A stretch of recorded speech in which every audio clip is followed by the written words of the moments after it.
Welcome back. The Ford government says it is still evaluating whether remaining schools that are closed for in-person learning can reopen next week. The education minister expected to make that announcement tomorrow.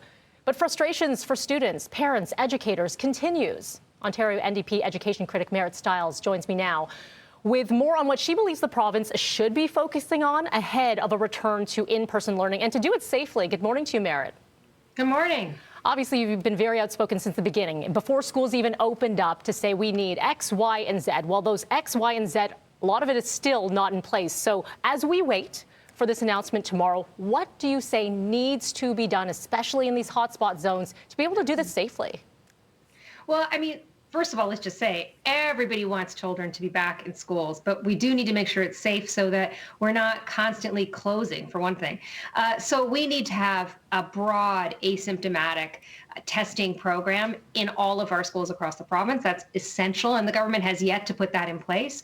We really need to continue to focus on reducing class sizes, making class sizes smaller so students can distance properly.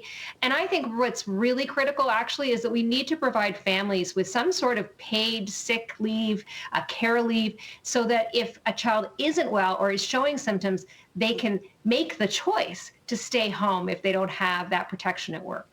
So we heard from the education minister yesterday talking about some additional funding. He talked about asymptomatic testing, but what you say is it needs to be broad. Right now, it seems to be targeted is what they're going to be looking at. So who would you like to see tested? Are we talking the educators, the students, every day? What would that system look like in your eyes?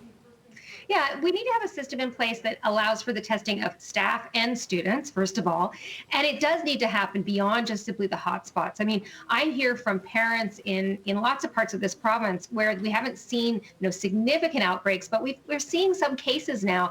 We need to make sure that there's regular testing happening, that there's easy access. And what the government is planning right now is really too little too late. They're just starting to put these things in place, but it's not broad enough, and it's not, well, frankly, it's not soon enough.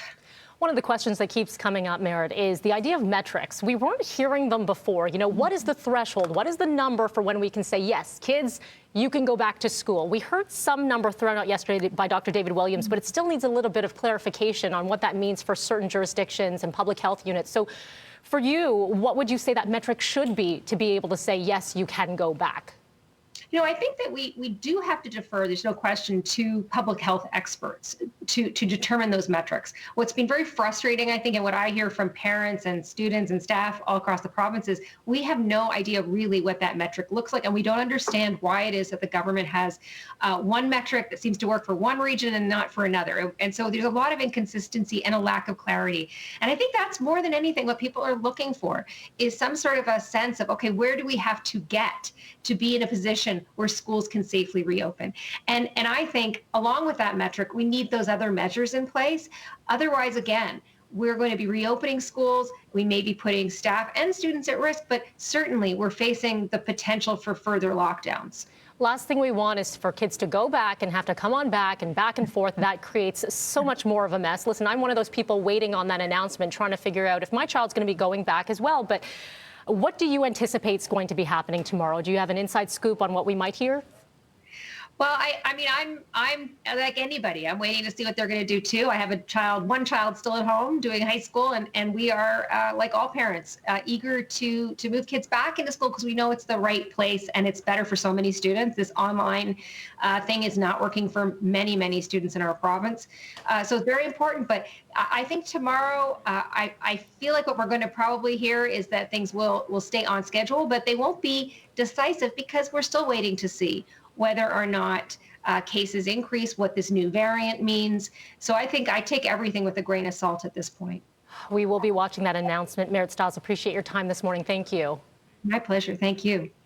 It is 6:21. You're watching Breakfast Television. Still to come here, we're talking tension in Tokyo. The government planning to extend its current state of emergency amid a surge in COVID cases. Why that's casting further doubt on the Summer Olympics. We've got the latest pandemic headlines coming up next.